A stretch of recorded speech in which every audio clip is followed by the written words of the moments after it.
کہیں کسی کو ایسا نہ ہو کہ کوئی تکلیف میں ہو جس کی جو مجھ سے کہنے پر مجبور ہو اور مجھ سے کہہ نہ سکے۔ آخر کار حضرت سیدنا عمر فاروق اعظم رضی اللہ تعالیٰ عنہ نے متعینہ وقت تیار کیا اور رات کی تاریکیوں میں آپ مدینہ کی گلیوں میں گشت کیا کرتے تھے۔ حضرت سیدنا عمر فاروق اعظم رضی اللہ تعالیٰ عنہ فرماتے ہیں میں گشت کرتے کرتے ایک دن مدینہ کے اس گلی سے گزرا جہاں میں نے کچھ سنا کہ ایک عورت جو کچھ قصیدے پڑھ رہی ہے، کچھ شعر پڑھ رہی ہے، جس کا مطلب و مفاہیم یہ ہے کہ وہ عورت کے کہنے کا حال یہ تھا، اے رب اگر تیرے جلال و حسن کی مجھے خوف نہ ہوتے تو ہو سکتا تھا میں اپنے نفس کے خواہشات کو بجھانے کے لیے آج اسی چارپائی کے پاؤں سے منزل بنی ہوتی، لیکن اے مولا مجھے تیرا خوف ہے، تیرے جلال و حسن کا خوف ہے، اس لیے میں آج اس چارپائی کے پائے سے بھی نہیں رہ سکتی۔ حضرت سیدنا عمر فاروق اعظم فرماتے ہیں کہ جب میں نے اس عورت کے اس بات کو سنا، صبح ہوئی، اس عورت کو طلب کیا گیا۔ حضرت عمر فاروق اعظم کے اسی مسلب خلافت میں آنے کے بعد حضرت عمر فاروق اعظم نے اس عورت کو طلب کر لیا، اور جب آپ کو طلب کیا گیا، آپ نے طلب کیا تو وہ عورت آئی اور حضرت سیدنا عمر فاروق اعظم رضی اللہ تعالیٰ عنہ نے اس عورت سے پوچھا، اے عورت آخر رات کی تاریکیوں میں اس قدر تجھے جس چیز کی بے چینی تھی، جو اس طرح کے اشعار پڑھ رہی تھی، آخر تجھے کس چیز کا غم تھا؟ وہ عورت کہتی ہے، اے امیر المومنین خلیفۃ المسلمین، آپ نہیں جانتے کہ آج تقریباً 6 ماہ سے میرا شوہر سفر میں ہے اور وہ باہر دیش میں رہتا ہے، لہذا مجھے میرے خواہشات کی کمی ہو رہی ہے، اس لیے میں آج رات میں مجھے اس چیز کی خواہش تھی، لیکن مجھے خواہش ہے اللہ کے ڈر نے مجھے اس خواہش سے اپنے نفس کو دبنے پر مجبور کر دیا اور مجھے اس طرح اشعار پڑھنے پر مجبور کر دیا۔ سبحان اللہ۔ اے امیر المومنین، آپ سے کہنے کی میری ہمت نہیں ہو سکتی تھی، میں رات کی تنہائیوں میں جانتی تھی کہ آپ کشت کرنے نکلتے ہیں۔ حضرت سیدنا عمر فاروق اعظم اپنے اسی دور حکومت میں، دور خلافت میں، آپ نے تمام مدینہ اور مکہ کی گلیوں میں اعلان کروا دیا، اے مکہ اور مدینہ والوں سنو، جو شوہر اپنی بیوی سے 4 مہینے سے زیادہ الگ رہے گا وہ اپنی بیوی سے لہذا اس طرح دوری نہ بنائے، بلکہ وہ اس طرح جا کر کے باہر جو 4 مہینے سے پہلے اپنی بیوی کے خواہشات کو پوری کرنے کے لیے گھر آ سکے۔ حضرت سیدنا عمر فاروق اعظم رضی اللہ تعالیٰ عنہ نے جب یہ فیصلہ سنایا تو مکہ والے بھی حیران تھے کہ آخر جس حکومت کو، جس خلافت کو حضرت سیدنا عمر فاروق اعظم رضی اللہ تعالیٰ عنہ نبھا رہے ہیں، کیا یہ رات کی تنہائیوں میں گشت کرتے ہیں؟ کسی کو خبر نہیں تھی یہ عمر فاروق اعظم رات کی تنہائیوں میں گشت کرتے ہیں۔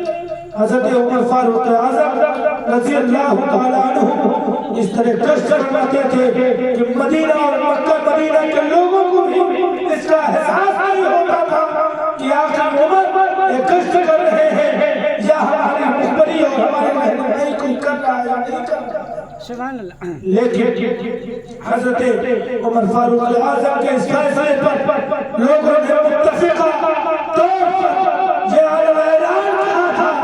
کہ ہاں میں نے حضرت عمر کی بات کو مان لیا ہے، اور جو حضرت عمر کی بات کو نہیں مانے گا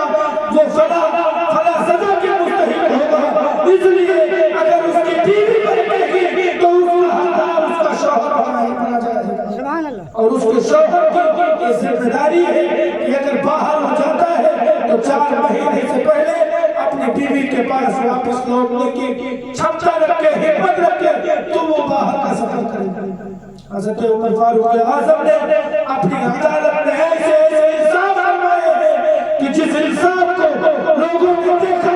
یا سنا ہے تو حضرت عمر کو ماننے پر مجبور ہو گئے ہیں اور کہتے یہی کہنے پر مجبور ہوئے ہیں کہ حضرت ابو بکر صدیق نے جو صداقت دکھائی تھی حضرت عمر نے وہی اپنی عدالت میں وہ فیصلہ سنایا ہے جس فیصلے کو حضرت سیدنا عمر رضی اللہ تعالیٰ عنہ اگر اس فیصلے پر اس عدالت میں حق فیصلہ نہ سناتے تو نبی بارگاہ میں وہ کون سا چہچہ لے سبحان اللہ سبحان حضرت عمر فاروق اعظم رضی اللہ تعالیٰ عنہ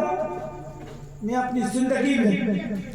اپنی دور خلافت میں ایسے ایسے کارنامے انجام دیے ہیں جس کو دیکھنے کے لیے دیکھا تو لوگ اس پر دیکھتے ہی رہ گئے یا آخر حضرت عمر فاروق اعظم کی زندگی ہے میرے آقا صلی اللہ علیہ وسلم کے اسی دار فانی میں کوچ کرنے کے بعد اور حضرت عمر فاروق اعظم رضی اللہ تعالیٰ عنہ کے اس دور خلافت کا یہ حال حضرت عمر فاروق اعظم رضی اللہ تعالیٰ عنہ نبی اکرم صلی اللہ علیہ وسلم کے زمانے میں یعنی حضرت عمر فاروق اعظم واقع فیل کے 13 سال کے بعد آپ کی پیدائش ہوئی 13 سال کے بعد اور 13 سال کے بعد جب آپ کی پیدائش ہوئی تو آپ اس طرح جاہلیت کی تاریکیوں میں آپ گھرے ہوئے تھے کہ آپ کو یہ بھی سمجھ میں نہیں آتا تھا کہ آخر ہمارا حق راستہ کیا ہے اور ہمارا غلط راستہ کیا ہے حضرت سیدنا عمر فاروق اعظم رضی اللہ تعالیٰ عنہ جب آپ ایمان نہیں لائے تھے اس وقت حضرت سیدنا عمر فاروق اعظم رضی اللہ تعالیٰ عنہ نے ایسے کام انجام دیے جس سے مسلمانوں کے دل لرزتے تھے اگر مسلمان اس راہ سے گزر جاتا تو حضرت عمر فاروق اعظم جنت کی تلوار اس کے سر پر ہمیشہ قائم رہا کرتی تھی لیکن حضرت سیدنا عمر فاروق اعظم رضی اللہ تعالیٰ عنہ کے لیے جب نبی نے دعا فرمائی اے مولا یہ دونوں میں سے یعنی ابو جہل اور فاروق عمر سے دونوں میں سے تو کسی ایک کو ایمان پر فائز فرما دے ایمان والا بنا دے تو حضرت سیدنا عمر فاروق اعظم کو اللہ رب العزت نے نبی کی دعا سے نبی کی اس دعا کی برکت سے ایمان میں قبول فرما اور حضرت سیدنا عمر فاروق اعظم کے ایمان لانے کا حال کہ جب آپ ایمان نہیں آئے تھے تو کفار مکہ نے ایک میٹنگ رکھی ایک میٹنگ کی اور اس میٹنگ میں ایک فیصلہ کیا گیا کہ لاؤ یہ مسلمانوں کی تعداد ایک دن بڑھتی جا رہی ہے جن پر دن مسلمانوں کے تعداد لمبی ہوتی جا رہی ہے اس تعداد کی کثرت بڑھتی ہوئی چلی جا رہی ہے لاؤ محمد کو قتل کر دیا جائے معاذ اللہ ابھی کفار مکہ یہ مشورہ کر ہی رہے تھے کہ جو محمد کو قتل کرے گا اس کو فلا چیزوں سے نوازا جائے گا ابھی کسی کافر میں بولنے کی ہمت نہیں تھی عمر فاروق اعظم کھڑے ہو گئے اور کہا کہ میں عمر ہوں اور میں چاہتا ہوں محمد کو قتل کر کے پھر واپس آتا ہوں اللہ اکبر حضرت سیدنا عمر فاروق اعظم نے ایمان نہیں لائے اور یہ ایمان کب لگ کے آتے جب یہ تلوار ننگی تلوار کو ہوا میں لہراتے ہوئے حضرت محمد عربی صلی اللہ علیہ وسلم کی بارگاہ کی طرف جب چلے تو کیا راستے میں ایک مہاجر ملتے ہیں جن کو حضرت نعیم کہا جاتا ہے حضرت نعیم نے جب دیکھا کہ یہ عمر ننگی تلوار لے کر کے کہا جا رہا ہے تو حضرت نعیم نے حضرت عمر کو مخاطب کیا اور کہا عمر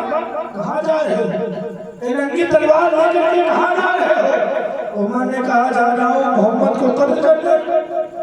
جب حضرت نعیم نے سنا تو حضرت نعیم نے ارشاد فرمایا عمر کیا تمہیں پتہ نہیں ہے کہ آج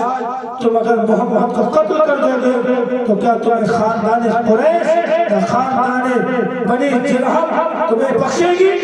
تمہیں تو یہ دونوں خاندان جینے بھی نہیں دیں گے۔ حضرت سیدنا عمر فاروق اعظم اس وقت چلال میں آتے ہیں اور کہتے ہیں اے نوائے، کیا تم بھی مسلمان ہو گئے ہو؟ کیا اللہ نے تمہیں، کیا محمد نے تمہیں اپنے جال میں پھانس کر کے تمہیں بھی مسلمان کر لیا ہے؟ اس وقت حضرت نوائے نے کہا تھا اے عمر، ہاں میں مسلمان ہو گیا ہوں، لیکن محمد تو قتل کرنے سے پہلے جا کر کے اپنے بہنوں کی خبر لو کہ وہ تمہارے گھر میں نبی اکرم پر کس طرح ایمان لائی ہے اور وہ اپنے گھر میں مسلمان ہو کر کے بیٹھی ہے۔ وہی حضرت نوائے کے کہنے پر جب یہ حضرت عمر جب اپنے بہنوں کے گھر کی طرف جاتے ہیں تو حضرت دروازے پر پہنچتے ہیں۔ دروازے پر پہنچنے کے بعد حضرت سیدنا عمر فاروق اعظم نے جب قرآن کو لگایا تو قرآن پڑھنے کی آواز آ رہی ہے، ابھی قرآن پڑھا جا رہا ہے۔ جب کنٹی جا کر کے دروازے کے قریب پہنچے اور کنٹی کو کھڑکھڑائی تو حضرت سیدنا خباب رضی اللہ تعالیٰ عنہ آپ دونوں حضرات کو قرآن کے سبق پڑھا رہے تھے۔ جب سنا یہ کنڈی کھڑکھڑائی جا رہی ہے، کنڈی کھٹکھٹائی جا رہی ہے، آخر یہ کون ہے؟ آپ کے بہنوں نے پوچھا یہ بتاؤ کہ آخر کون؟ تو حضرت عمر بولے میں عمر دروازہ کھولو۔ آپ اپنے جلال و جلال والے تھے کہ آپ نے دیر سے آواز دی کہ دروازہ کھولو۔ اس وقت حضرت فاطمہ جو حضرت عمر فاروق اعظم رضی اللہ تعالیٰ عنہ کی بہن ہے، یہ فرماتی ہے کہ میں جب قریب گئی، میرے شوہر جب قریب گئے تو دروازہ کھولا، تو جب دروازے سے اندر عمر آئے تو عمر نے پوچھا یہ ابھی قرآن کس چیز کے پڑھنے کی آواز آ رہی تھی، کیا پڑھا جا رہا تھا؟ جب اندر اور پہنچے تو کیا دیکھا کہ قرآن کی تلاوت ہو رہی ہے، وہ قرآن جس قرآن کے بارے میں اللہ نے فرمایا ہے، اللہ کے نبی نے فرمایا ہے کہ میری اہل بیت کے لیے یہی رشت و ہدایت ہے، میری اہل بیت اسی پر عمل کرے گی اور کربلا کا وہ خونی منظر ان کے سامنے ہوگا۔ اس قرآن کو تلاوت کو حضرت عمر نے دیکھا تو اب حضرت عمر جلال میں آگئے اور اپنے بہنوئی کی داڑھی مبارک کو پکڑا۔ تاریخ کہتی ہے کہ حضرت عمر فاروق اعظم نے اپنے بہنوئی کی داڑھی کو پکڑ کر کے اور زمین پر اتنی زور سے پٹکا، اتنی زور سے پٹکا ہے کہ حضرت عمر فاروق کے اور بہنوئی کی چیخیں نکل گئی۔ اللہ اکبر! جب چیخ نکلی بہن دوڑی، اے عمر کیا کر رہے ہو؟ کیا تمہیں پتہ نہیں ہے یہ تمہارے بہنوئی ہے؟ عمر چہار میں آئے،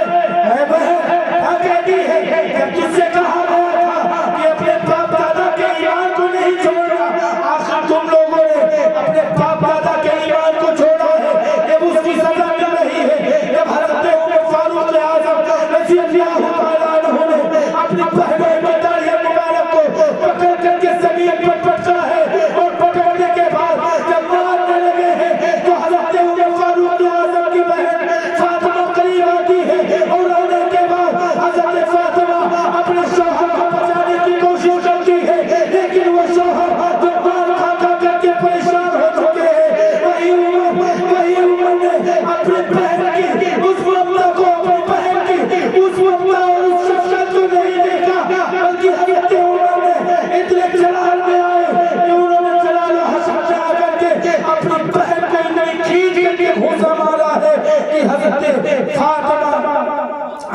فاطمہ ابن قتل کے خطاب خون سے تربتر ہو گئے، خون سے ان کا جسم لبریز ہو گیا۔ حضرت سیدہ فاطمہ بنت خطاب نے جب اپنے بہن بھائی کے اس گھوسے کو کھایا تو وہ بھی بہن تھی اپنے بھائی عمر کی، وہ بھی جلال والی تھی، قریب گئی، اے بھائی عمر سن لو، اگر تم چاہتے ہو کہ اپنے دل سے محمد کا دین نکال کر کے باہر کر دو تو ایسا نہیں ہوگا، تم مار مار کر کے